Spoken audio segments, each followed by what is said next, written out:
Hello प्यारे बच्चों, good evening. How are you? I hope you will be fine and okay. I am also fine and okay. I welcome you in SSP academy.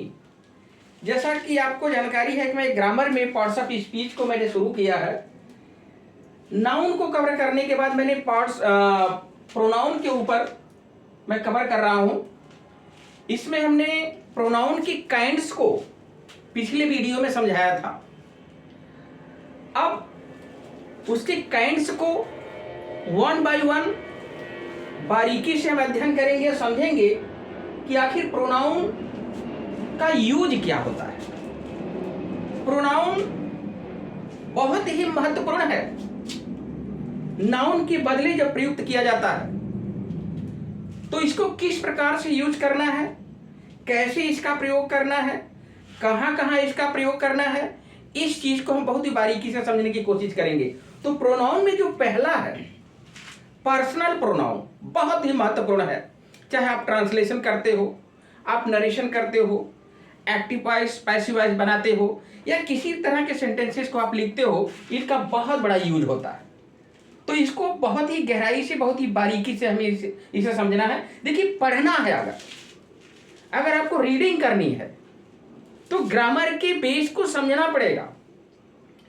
क्योंकि जब हम लोग कक्षाओं में पढ़ाते हैं तो सबसे बड़ी कमजोरी समझ में आती है कि बच्चे जूनियर लेवल तक उनका ग्रामर बहुत ही वीक होता है।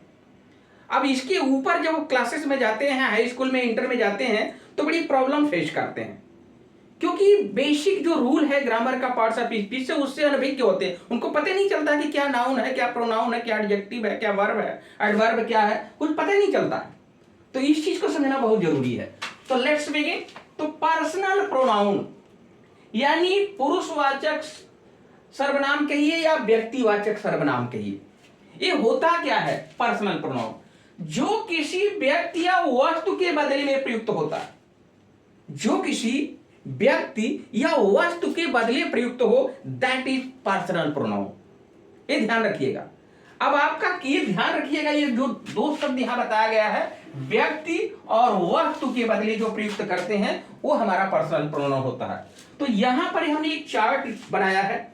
इस चार्ट में आप देखोगे कि पर्सनल प्रोनाउन जो होते हैं वो यहां आपको दिखाए गए हैं। ये पर्सन के हिसाब से दिखाए गए हैं, first person, second person, third person. और इसके केस भी होते हैं। कहां ये कर्ता का कार्य कर रहा है प्रोनाउन, कहां वो संबंध का कार्य कर रहा है, कहां वो ऑब्जेक्ट का कार्य कर रहा है। इस चीज को आप वाक्य में देखते रहते हो। अब जैसे यहां पर आपका आया है, कहा कि व्यक्ति या वस्तु के लिए, तो ये देखिए आई और वी, ये जो फर्स्ट पर्सन में दो प्रोनाउन होते हैं। अब दो प्रोनाउन अच्छी तरीके से आप समझ लीजिए। आई सिंगुलर होता है, आई को बच्चे प्लूरल मान लेते हैं, ये गलत तरीका है। आई फर्स्ट पर्सन सिंगुलर नंबर, याद रखिए। आई और वी किसके लिए प्रयुक्त किया जाता है? जो व्यक्ति बोल रहा है, जैसे मैं बोल रहा हूं तो मैं फर्स्ट पर्सन हो गया, और यू जो आप हो गए, आप विद्यार्थी हो, आप सुन रहे हो, तो पहला व्यक्ति बोल रहा है और दूसरा व्यक्ति सुन रहा है। तो पहला व्यक्ति एक तरीके से स्पीकर हो गया, वक्ता हो गया, बोल रहा है, और सेकंड जो हो गया आपका यू, लिसनर हो गया वो। और जो तीसरा है third person, he, she, it और दे, इसके बारे में बात कही जा रही है। यानी पहला व्यक्ति बोल रहा है, दूसरा व्यक्ति सुन रहा है, और तीसरे के बारे में बात की जा रही है। जैसे मैं बोल रहा हूं, आपसे कह रहा हूं, आप सेकंड हो गए, राम एक अच्छा लड़का है, तो राम के लिए हमने बोला he is a good boy. मैंने कहा मीरा एक बुद्धिमान बालिका है, तो क्या बोला? सी के लिए हमने संकेत किया। अब कहा कि यह किताब बहुत अच्छी है, तो मैंने आपसे कहा किसके बारे में? ईट के। मैंने कहा लड़कियां मैदान में खेल रही हैं, लड़कियां बहुवचन, याद रखिए, ये दे हो गया थर्ड पर्सन के लिए। तो आपको फर्स्ट पर्सन समझना है कि आई और वी बोलने का काम करता है। जैसे कहते थे हम लोग इंडियन हैं, तो कहने का मतलब होता है आई और वी स्पीक करेगा, स्पीकर है, सेकंड सुन रहा है, थर्ड के बारे में हम बात कर रहे हैं। इसके केस होते हैं। याद रखिए, आई, माई, मी, मैं इनको बाद में बता रहे हैं हम। I, my, me, we, our, us, you, your, you, he, his, him, she, her, her, it, its, it, they, their, them. इनका प्रयोग माइन का, अवर्स का, योर्स का, हिज का, हर्स का, इट्स का, इट का हम बाद में प्रयोग आपको बता रहे हैं। इसका अलग प्रयोग होता है। अब आपको समझना क्या है कि ये वाक्य जो है आपके सामने, अब ऊपर मिटाएंगे तो आपको समझा रहे हैं हम कि अब आपको समझना क्या है भाई। समझना है कि इनका यूज आप क्या करते। और एक चीज ध्यान दीजिएगा, मैं बता दिया कि फर्स्ट पर्सन में आई एक वचन है, वी बहुवचन है। यू जो होता है भाई, यू के बारे में भी जान लीजिए। यू वैसे बहुवचन तो होता ही है, लेकिन सिंगल व्यक्ति के लिए भी हम यू कह देते हैं। कह देते हैं you are a good boy, ठीक है। अरे आप कह देते हैं यू आर गुड प्लेयर्स। तो एक वचन के लिए भी यू, हालांकि उसके साथ आपकी जो वर्ब आएगी, क्रिया आएगी, वो बहुवचन में ही रहता है, लेकिन यू को सेंस में देखेंगे, अंडरस्टैंडिंग करेंगे तो एक व्यक्ति को भी यू कह देते हैं, जैसे आप या तुम। तो बड़ों के लिए आप कहते हो, छोटों के लिए तुम कहते हो। ये बड़ी रूखी भाषा है, याद रखिएगा, इंग्लिश है। और यहाँ थर्ड पर्सन में जाएंगे तो इसको आप देखिए, या अक्सर आप बहुवचन की क्रिया लगती है तो बहुवचन के लिए प्रयुक्त होता है, एक वचन के लिए भी होता है। जनरल सेंस में देखेंगे तो ही जो होता है थर्ड पर्सन में, ही एक व्यक्ति यानी पुरुष के लिए, ही का प्रयोग करते हैं, एक वचन होता है। सी एक वचन होता है, ईट एक वचन होता है, और दे बहुवचन होता है भाई। तो यानी आपका ये जो हो गया सिंगुलर है, ये आपका प्लूरल है, ये आपका सिंगुलर भी है, और सेंस में देखेंगे प्लूरल के लिए भी प्रयोग किया। तो कहने का मतलब सिंगुलर के लिए बहुत ज्यादा समझेंगे, प्लूरल से आप इसको ध्यान दीजिएगा। ही, ये क्या है भाई, ये सिंगुलर है। ये भी सी क्या है, ये सिंगुलर है, ये सिंगुलर है, ये भी सिंगुलर है। ये आपका ये प्लूरल हो गया भाई, ये प्लूरल है। अब आपको वाक्य भी समझना, जैसे आप कहते हैं कि कर्ता का काम करता है। अब जैसे आई रीड माई बुक, आप कहते हो मैं अपना की अंग्रेजी याद रखिए, आई के साथ अपना की अंग्रेजी माई होता है, वी के साथ अपने की अंग्रेजी अवर होता है, यू के साथ अपने की अंग्रेजी और होता है, और ही के साथ हिज होता है, सी के साथ हर होता है, इट के साथ इट्स होता है, दे के साथ दियर होता है। ये बड़ा जनरल सेंस आपको समझना है। तो आई रीड माई बुक, मैं अपना पुस्तक पढ़ता हूं, ये नहीं कि मैं मेरा पुस्तक पढ़ता हूं, नहीं, मैं के साथ अपनी की अंग्रेजी आप क्या लगा रहे हो, माई लगा रहे। अगर यहीं पे आप कर्ता चेंज कर दो, कहने का मतलब अब यहां पर आप वी लिख दो, क्या लिखो वी, तो वी के साथ अपने की अंग्रेजी क्या हो जाएगी, अवर हो जाएगी। ये समझने की कोशिश करना, हर सेंटेंस में अपने की अंग्रेजी क्या आ रही है, अवर आ रही है। तो यहां पर आप देख रहे हो कि ये जो आई बना रहे हो, वी बना रहे हो, ये कौन सा काम कर रहा है, ये यहां पर ये आपका सब्जेक्ट का काम कर रहा है, आई और एम आई, ये पॉजिटिव केस हो गया। तो यहां पर आपको देखना है, ये हमारा नॉमिनेटिव कर्ता कारक का काम कर रहा है, और ये हमारा पॉजिटिव। पॉजिटिव का मतलब होता है किसी चीज पर पोजीशन करना, जैसे my book, my pen, my house, my chair, my table. तो उस पर आपका राइट है, उस पर आपका पोजीशन है, इसलिए आप ऐसा बोलते हो। तो ऐसी आप कोई भी सेंटेंस आप बना लीजिए। आप देखिए यहां पर आपका नॉमिनेटिव है, जैसे यू के साथ अपने की अंग्रेजी क्या आ रहा है, योर आ रहा, योर आ रहा आपका। जैसा तुम अपना किताब पढ़ते हो, अगर यहां पर आप मिटा दीजिए, अब इसको लिख दीजिए ही, तो ही के साथ क्या हो जाएगा, ही रीड्स हिज बुक। अब भाई करता एक वचन तो क्रिया भी एक वचन। आई को छोड़ दीजिए, आई के बारे में बहुत विस्तृत बता चुके हैं। आई अपना बहुवचन का ही वर्ब लाता है, क्योंकि प्रधान पुरुष होता है। तो वह अपना, तो अपनी की अंग्रेजी आप देख रहे हैं वी के साथ ही, अगर यहाँ आई है तो माई आएगा, अपनी की अंग्रेजी यहाँ है वी है तो अवर आएगा। ये चीज आप ध्यान दीजिएगा। अगर यहाँ आप किसी पुरुष का नाम भी लिख देते हो, जैसे मान लीजिए राम लिख दिए, तो राम को क्या रिफर कर रहा है भाई, ही रिफर कर रहा है, तो इसके साथ अंग्रेजी क्या आपकी आएगी, ही जाएगी। औरत का है तो हर, देखेंगे कि एक वचन के बहुवचन, किसी महिला का नाम है हर है, किसी पुरुष का नाम है ही है, क्योंकि वो किसके लिए, थर्ड पर्सन ही किसके लिए, पुरुष के लिए आया। तो वाक्य में अपनी की अंग्रेजी के लिए भी इसका यूज करते हैं, इस चीज का ध्यान दीजिएगा। यहीं पर आप लिख दीजिए दे यस हटा दीजिए अब यहां से, दे रीड दियर बुक, वे अपना किताब पढ़ते हैं। तो अपना के अंग्रेजी के लिए आप देख रहे हैं कि ये नॉमिनेटिव ये कर्ता में आ रहा है यहाँ पर, यार यहाँ आई लिख रहे हो, यहाँ वी लिख रहे हो, यू लिख रहे हो, ही लिख रहे हो, सी लिख रहे हो, ठीक है, दे लिख रहे हो, तो ये कर्ता का काम कर रहा है।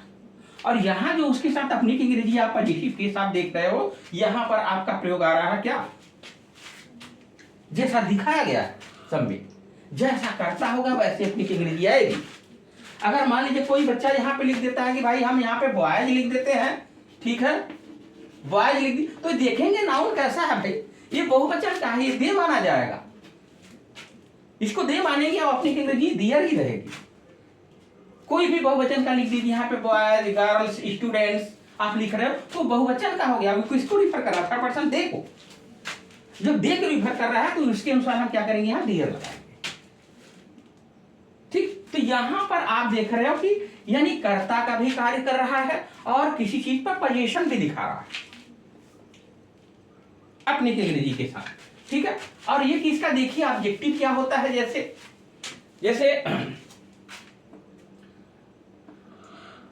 अब ही टॉट मी, अब देखिए यहां पर अब ही टॉट मी, उसने मुझे पढ़ाया। अब देखो ऑब्जेक्टिव कैसा गया मी का, अब यहां भाई ऑब्जेक्ट का स्थान है ये, तो यहां पर ऑब्जेक्ट के रूप में उसने मुझे पढ़ाया, यहां पर आप लिख सकते हो, कोई भी बदल सकते हो, ही टॉट अस, उसने हम लोगों को पढ़ाया, ठीक है। तो जैसा आप ऑब्जेक्ट रखना चाहोगे, ठीक है, वह उसको पढ़ाया, किसी महिला को, ठीक है।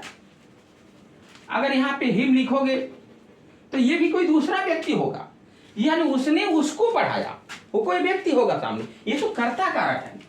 तो यहां पर देख रहे हैं ऑब्जेक्ट के रूप में आप जो भी लगा सकते हो, जैसे ही टॉट यू, अब यहां इसको नॉमिनेटिव थोड़ी का हो गया, अरे भाई ये कर्ता का स्थान नहीं है, ये ऑब्जेक्ट का स्थान है, ऑब्जेक्ट माना जाएगा, तो उसने तुम्हें पढ़ाया, ये चीज आपको समझना है।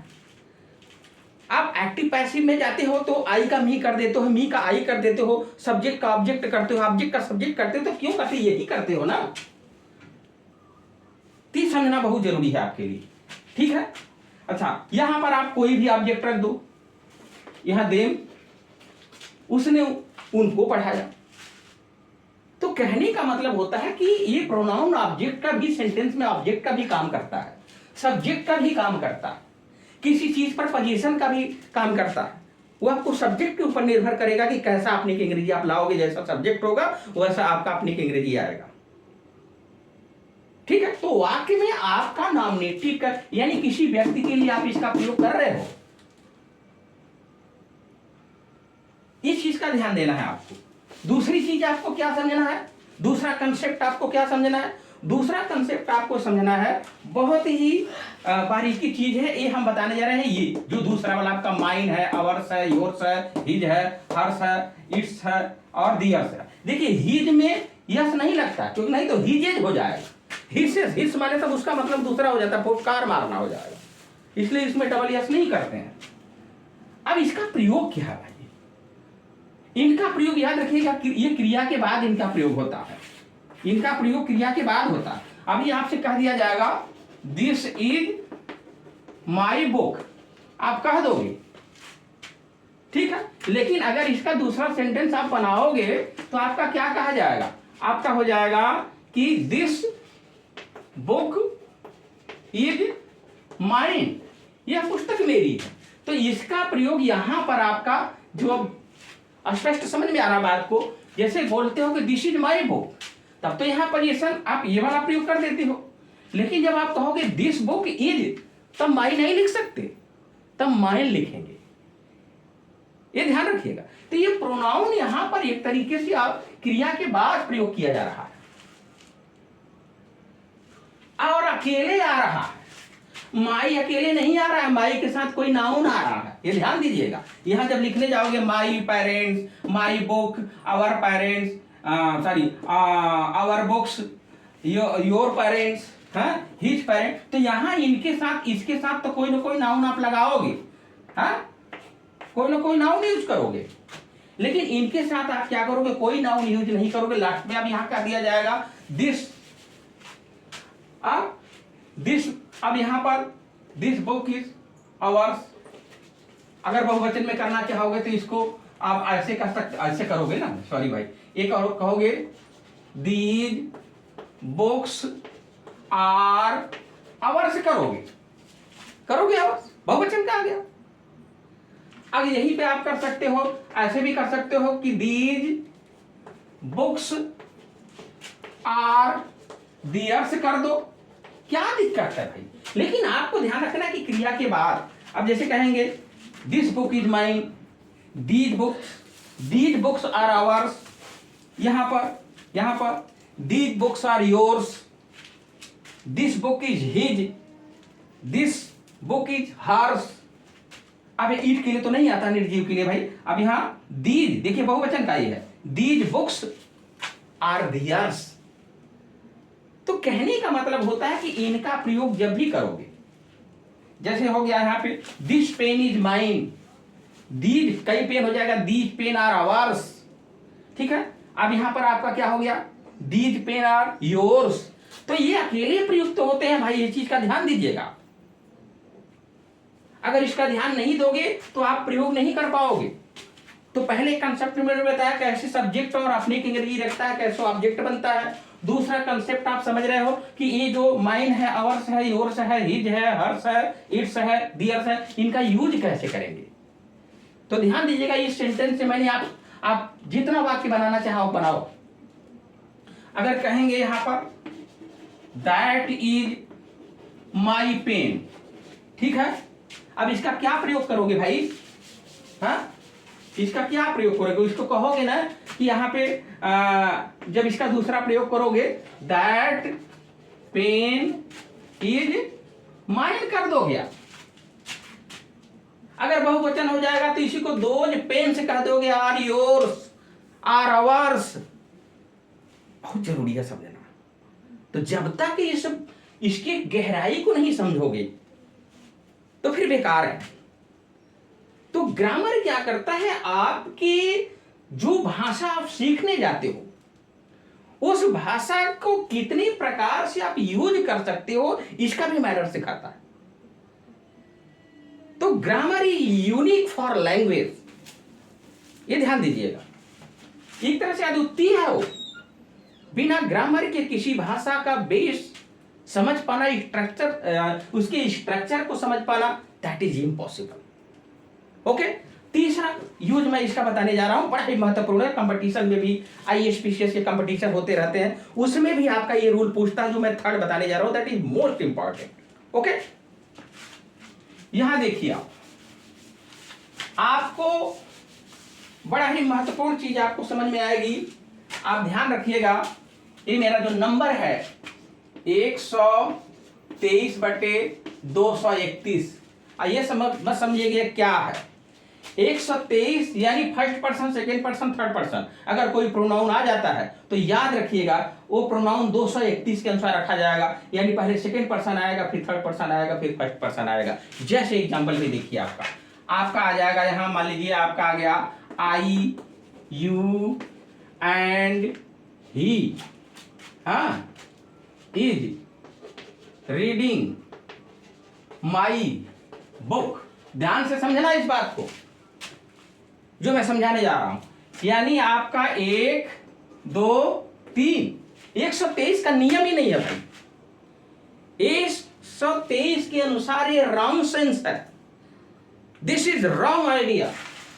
तो अगर आपको सही आइडिया देखना है तो सही आइडिया बताएगा 231 के अनुसार। अब 231 के अनुसार एक बात याद रखिएगा, तो सबसे पहले क्या आएगा, यू, फिर क्या आएगा 3, क्या किया है, ही एंड आई।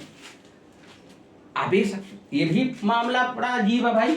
231 तो रख तो लिए, बट आगे का काम कैसे करोगे ये समझना बहुत जरूरी है। मैं जो बताने जा रहा हूं इस चीज को आप ध्यान में रखिएगा। अगर अंत में आई आ गया, अगर अंत में आई आया, क्या कह रहा हूं मैं, अगर अंत में आई आया तो समझ लो फर्स्ट पर्सन प्लूरल माना जाता है। अब फर्स्ट पर्सन प्लूरल क्या होता है आपको अच्छी तरीके से पता है, वी होता है। तो अब कहानी तीनों को हम पर्सन को क्या मानेंगे, वी मानेंगे भाई।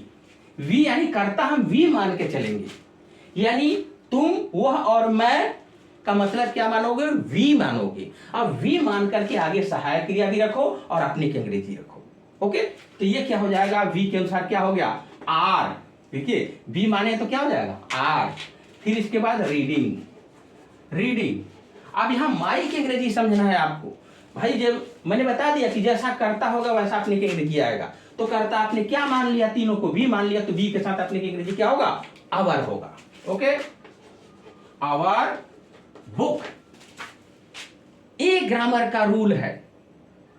अगर मान लीजिए, एक चीज और बताने जा रहा हूं आपको, एक चीज याद रखिए, अंतिम में आई आएगा तो वी मानेंगे, अगर अंतिम में आई नहीं आया तो क्या मानेंगे? यू मानेंगे। और तीसरा नहीं माना जाता, इस बात को दिमाग में बैठा लीजिए। अंतिम में आई आया तो वी माना जाएगा, अगर आई नहीं आया तो क्या माना जाएगा? यू माना जाएगा। ठीक है, तो यू मान के आगे का कार्य करेंगे। जैसे यहां पर आपको हम बता देते हैं, अगर मान लीजिए आपको आता है इस तरीके से, अगर इस तरीके से एग्जाम्पल आ गया, कैसे आ गया एक बात ध्यान दीजिएगा। इसमें कभी कभी 23 का नियम पूछ देगा, 23 का, कभी कभी आपसे 31 का पूछ देगा, कभी कभी आपसे 21 के। बराबर क्या समझेंगे? सेकेंड पर्सन अगर पहले आ गया, यू, एंड फिर क्या है? ही। ठीक है, अब अंतिम में नहीं आई आया तो क्या मानेंगे? इसको यू मानेंगे। Are reading your lesson. ठीक है, फिर क्या आ गया?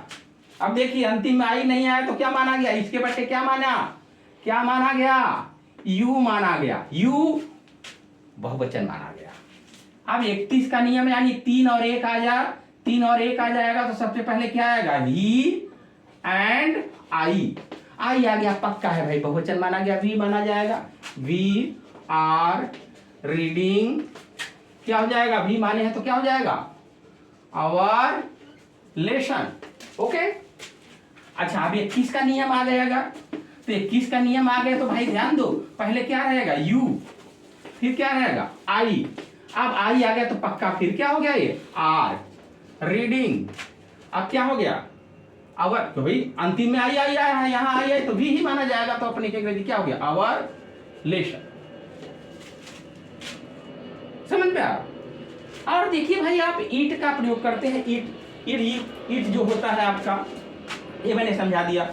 ईट जो होता है वो किसी पशु पक्षी के लिए, किसी ऋतु घटना मौसम के लिए प्रयोग कर देते हैं। जैसे कहते हैं कि इट इज 4 o'clock। ठीक है, 4 बजे है। ठीक है, अब इट इज ए टेबल, यह टेबल है। ठीक है, अब यहां पे कहा जाएगा, अब किसी बच्चे के लिए, जैसे मैंने कहा है आई सा अ चाइल्ड। ठीक है, मैंने एक बच्चे को देखा। अब यहां पर वेन, सॉरी, अब इसके लिए फुल स्टॉप करके लिखेंगे इट वाज वीपिंग। आई सा ए चाइल्ड, मैंने एक बच्चे को देखा, बच्चा रो रहा था, बच्चे के लिए ईट का प्रयोग हो गया भाई। हाँ, ग्रामर मानता है बच्चों को, ईट मानता है। क्यों? क्योंकि इसलिए, क्योंकि उनके अंदर एक तरीके से वो क्षमता नहीं है जो एक स्त्री और पुरुष के अंदर होता है। इस वजह से इनको क्या मानते हैं? ईट मानते हैं। और किसी पक्षी का नाम अगर देते हो, जैसे आई सा ए बर्ड, हाँ, इट वॉज ब्यूटीफुल, ईट लगा रहे हो कि नहीं? तो कहने का मतलब होता है, अब यहां जैसे अब संकेत कर देते हैं, जैसे आपका हो गया कि इट इज मंडे टुडे, तो कहने का मतलब ईट का प्रयोग आप किसी ऋतु घटना मौसम, ठीक है, निर्जीव वस्तुओं के लिए, पशु पक्षियों के लिए ईट का प्रयोग किया जाता है।